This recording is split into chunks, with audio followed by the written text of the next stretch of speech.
ধানমন্ডির 32 নম্বরে 15 আগস্ট কেউ জটলা করতে পারেননি।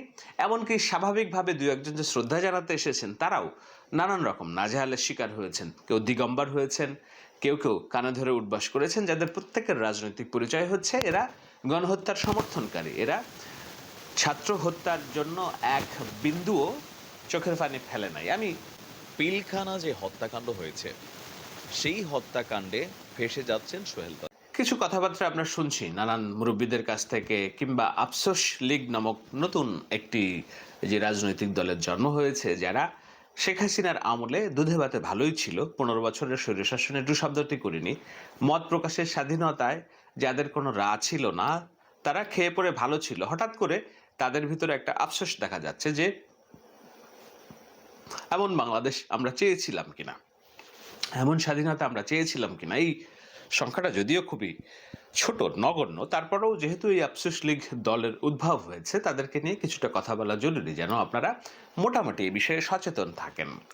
দেখুন, 15 আগস্ট ঢাকার রাজবাড়ী, ফরিদপুর, গোপালগঞ্জ, মাদারীপুর, শরীয়তপুর থেকে লক্ষ লক্ষ মানুষকে ঢাকার রাজপথে এনে বসিয়ে পুড়িয়ে একটা ভয়ঙ্কর ম্যাসাকার এবং অস্থিতিশীল পরিস্থিতি তৈরি করা শুধু নয়, এমনকি ডক্টর ইউনূসের সরকারের আইনশৃঙ্খলা বাহিনীর হাতে যেন রক্তের দাগ লাগে, এ ধরনের একটি পরিকল্পনা আওয়ামী লীগ করেছিল বলেই গোয়েন্দাদের নানান রকম তৎপরতায় প্রতীয়মান হয়।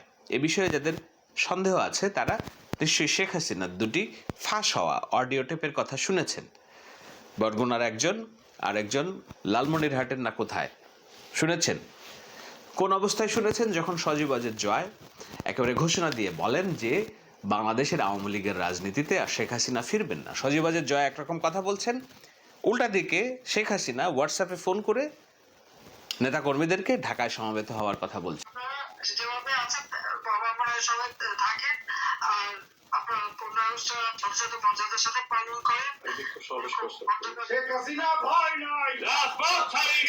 কেন বলছেন? তার আগ দিয়ে তার একটা ক্ষেত্র প্রস্তুত করেছিলেন। কি সেটা? সনাতনী নির্যাতন বাংলাদেশে, হিন্দু নির্যাতনের একটা ভুয়া এবং গুজব তুলে, নির্যাতন যে হয়নি আমি বলছি না, নির্যাতন হয়েছে, কিন্তু আমার হিসেবে স্বাভাবিকভাবেও যদি আওয়ামী লীগ সরকার নির্বাচনের মাধ্যমে যদি তাদের পতন হয়, তবুও সেখানে অন্তত 200 সংখ্যালঘু হতাহতের ঘটনা আমরা আগে জেনেছি। 91 সালে যখন বিএনপি ক্ষমতায় আসে তখন একই ঘটনা ঘটেছে। স্বাভাবিক, রাজনৈতিক সরকার পালা বদলে এই ধরনের ঘটনা ঘটে। এখানে একটি বিপ্লব হয়েছে, সেই বিপ্লবে 2 জন হিন্দু সম্প্রদায়ের লোক নিহত হয়েছে, ঘরবাড়ি আক্রান্ত হয়েছে, হাজার হাজার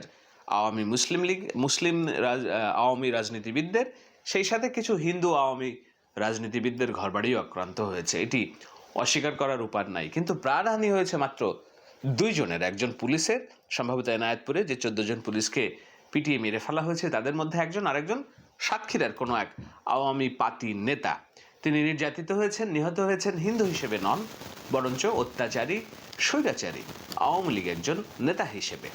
কিন্তু আমরা জানি এই ন্যারেটিভ, যখন হিন্দু সম্প্রদায়ের ভাই বোনরা রাজনীতি করেন তখন তারা আওয়ামী লীগের রাজনীতি করেন, আর যখন তারা মার খান প্রতিপক্ষের হাতে তখন তারা সনাতনী হিন্দু হয়ে যান, তখন আর কেউ আওয়ামী লীগ থাকেন না। এটি একটি দুঃখজনক বিষয়, কিন্তু এটি বাস্তবতা।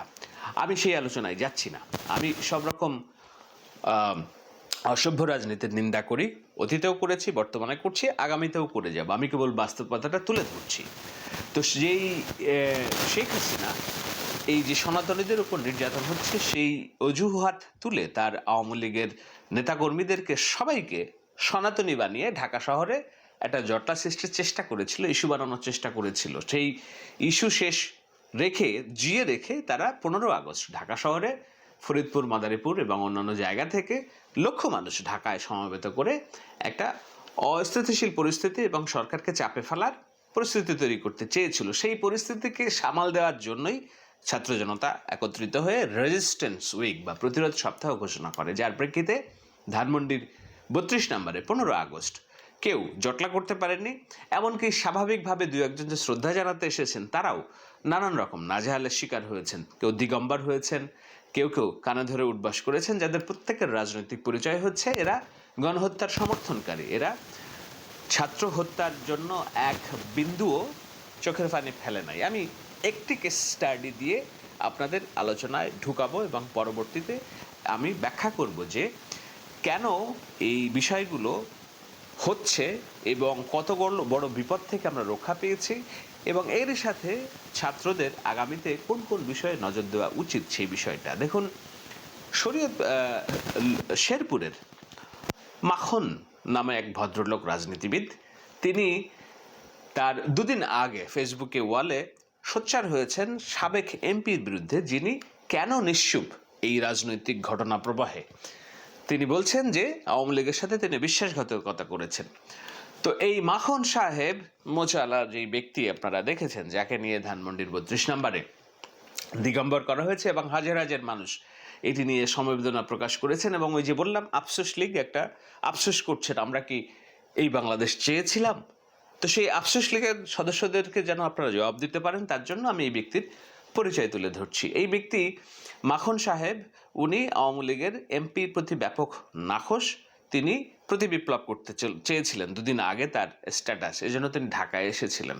সেটি তার একমাত্র অপরাধ না। অপরাধ হলো এই ব্যক্তি, যিনি যখন ঢাকা শহরে 17, 18, 19 জুলাই ছাত্র হত্যাকাণ্ড ঘটেছে, তারপরে যখন কারফিউ দিয়ে শেখ হাসিনা মেট্রো রেল পরিদর্শনে যাচ্ছেন, তখন তিনি স্ট্যাটাস লিখেছেন যে কিভাবে আল্লাহ নাজাত দিয়েছেন বাংলাদেশকে অশান্তির হাত থেকে শেখ হাসিনার কৃপায়। 30 জুলাই যখন আমরা সকল হত্যাকাণ্ডের প্রতিবাদে সবাই লাল প্রোফাইল করেছি, তিনি তখন কালো প্রোফাইলে শোক সমবেদনা জানিয়েছেন। এখানে শেষ না, এই যে ব্যক্তি, সেই ব্যক্তি মারা গিয়েছে বলে একটা গুজব প্রচার করেন আসিফ তালুকদার নামে এক ব্যক্তি। তিনি বলেন আমার বাবা মারা গিয়েছে। স্বভাবতই বাংলাদেশের সহৃদয়বান ব্যক্তিরা মনে করেছেন যে একজন আওয়ামী লীগ সমর্থক, তাদেরকে এরকম ধরে নির্যাতন করে মেরে ফেলা হলো লোকটাকে। ডাহা মিথ্যা কথা, ভুয়া মিথ্যা কথা। ওই ব্যক্তি যখন বুঝলেন যে না, এটিকে নিয়ে রাজনীতি হচ্ছে কিংবা তিনি নিজেই গুজব ছড়াতে সোচ্চার হয়েছেন, তখন তিনি সংশোধন করে লিখলেন যে আমার বাবা 2022 সালে মারা গিয়েছে। সুতরাং বোঝাই যাচ্ছে যে এটি সংঘবদ্ধ একটি প্রচারণা। তারা চেয়েছিল যে এখানে একটি লাশ পড়ুক কিংবা অনেকগুলো প্রাণহানি ঘটুক, যেটাকে কেন্দ্র করে আওয়ামী লীগ ইস্যু সৃষ্টি করতে পারবে। তাজউদ্দিন আহমেদের ছেলে সোহেল তাজ ভাই, আপনারা জানেন যে গত পরশুদিন থেকে তাকে নিয়ে আমাদের বাংলাদেশের প্রথম সারির গণমাধ্যমগুলো বেশ কয়েকটা রিপোর্ট করেছে, যেখানে পিলখানা যে হত্যাকাণ্ড হয়েছে সেই হত্যাকাণ্ডে ফেঁসে যাচ্ছেন সোহেল তাজ, এমন শিরোনামে খবরগুলো এসেছে। ইভেন তাকে দায়ী করা হচ্ছে যেহেতু তিনি ওই সময় দায়িত্বশীল স্বরাষ্ট্রমন্ত্রীর আন্ডারেই, মানে স্বরাষ্ট্র প্রতিমন্ত্রীর দায়িত্বটা পালন করেছিলেন। তো সেই মুহূর্তে আসলে তার ভূমিকাটা কি ছিল, এই নিয়ে যখন প্রশ্ন উঠেছে, বেশ কিছু চাঞ্চল্যকর তথ্য তখন এসেছে। এখন দিন শেষে এই ইস্যুটা নিয়ে মুখ খুলেছে সোহেল তাজ। আর বাংলাদেশে আওয়ামী লীগের মধ্যে সোহেল তাজই সম্ভবত একমাত্র ব্যক্তি যিনি ওই ঘটনার পর পদত্যাগ করেছিলেন, এমনকি তিনি তার সংসদ সদস্য পদ বাতিল করতে চেয়েছিলেন, কিন্তু দীর্ঘ সময় যাবৎ তার এটাকে একটা প্রসেসিংয়ের মধ্যে ফেলে রেখে সম্ভবত 2 বছর পর তার এই সংসদ সদস্য পদটাকে ক্যান্সেল করা হয়েছিল। তো লম্বা সময় দেশের বাইরে ছিলেন, দেশে এসেছেন, রাজনীতিতে আর ইনভলভ হননি, যদিও তার বোন রাজনীতিতে ইনভলভ আছেন, আর পাশাপাশি তিনি তার ব্যক্তি ব্যবসা কাজে মনোনীত আছেন। তো যখন এই পিলখানা হত্যাযজ্ঞ নিয়ে আবারও আলোচনা শুরু হলো, তখন চাঞ্চল্যকর কিছু তথ্য দিয়েছেন আমাদের সোহেল তাজ ভাই। আমার কাছেও কেন জানি মনে হয় আর কি, যদি বিষয়টা ইনভেস্টিগেশনের বিষয়, সোহেল তাজ ভাইকে আমরা যতদূর চিনি সোশ্যাল মিডিয়া প্ল্যাটফর্মে বা ব্যক্তিগতভাবে তার কথাবার্তা সকল কিছু মিলিয়ে আসলেই মনে হয় যে এই মানুষটা, তিনি কি আসলে এত বড় ঘটনার পিছনে দায়ী? তবে এটা হইতে পারে যে আওয়ামী লীগ সরকারের তৎকালীন প্রেক্ষাপটে যে এই ঘটনাটা হয়েছে, তিনি হয়তো অনেক তথ্য জানতেন, কিন্তু এই তথ্যগুলো শেয়ার করা এটা এত সহজ না ভাই। তারও মাইরা ফেলা হইতে পারতো, কারণ এটা একটা সেন্সিটিভ ইস্যু ছিল। তো তিনি কি বলছেন আজকে দেখেন। সোহেল তাজ বলছেন যে সত্য বলার সময় এসেছে। আমি এই কথাটাই বলছিলাম যে হয়তো অনেক কিছু জানেন, কিন্তু বলার সাহস হয় নাই, কারণ সরকার লম্বা সময় ক্ষমতায় ছিল। তো তিনি বলছেন সত্যই হচ্ছে সবচেয়ে বড় শক্তি। পিলখানা হত্যাযজ্ঞের সুষ্ঠু তদন্ত হওয়া উচিত, যেটা সারা বাংলাদেশের প্রত্যেকটা মানুষই আমরা চাই। এই ঘটনার পেছনে আসলে কি ছিল? ভারতের ইনভলভমেন্ট ছিল, নাকি আসলে এটা দেশীয় কোনো চক্রান্ত ছিল? সেনাবাহিনীর এতগুলো অফিসার, প্রায় ৭৪ জন মানুষ এই ঘটনায় মারা গেছে, আর এত বড় ট্র্যাজেডি আজকে আওয়ামী লীগ 15 বছর ক্ষমতায় থাকার পরও কেন এই বিষয়টার সুষ্ঠু একটা তদন্ত হলো না। যাদের বিরুদ্ধে মামলা টামলা হলো এদের মধ্যে অধিকাংশই নির্দোষ, কিন্তু সেটা আমরাও জানি। বিভিন্ন মানুষের সাথে কথাবার্তা আমাদেরও হয়েছে এই ঘটনায় যারা সাজাপ্রাপ্ত ছিল। তো তিনি বলছেন যে ভবিষ্যতে যদি এটা পুনঃ তদন্ত হয়, আমার অভিজ্ঞতা এবং পর্যবেক্ষণগুলো বলতে চাই। তো আমার মনে হয় যে বর্তমান যে সরকার আছেন তাদের ফার্স্ট প্রায়োরিটিতে 2-3টা ঘটনা সামনে আসা উচিত।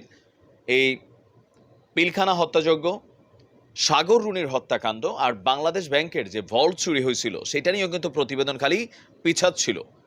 এগুলা খুবই সুষ্ঠুভাবে তদন্ত হওয়া উচিত। তো সোহেল ভাই বলছেন যে একটা মানুষের সবচেয়ে বড় সম্বল হচ্ছে তার আত্মসম্মান আর মর্যাদা, এবং সত্যই হচ্ছে সবচেয়ে বড় হাতিয়ার আর ঢাল।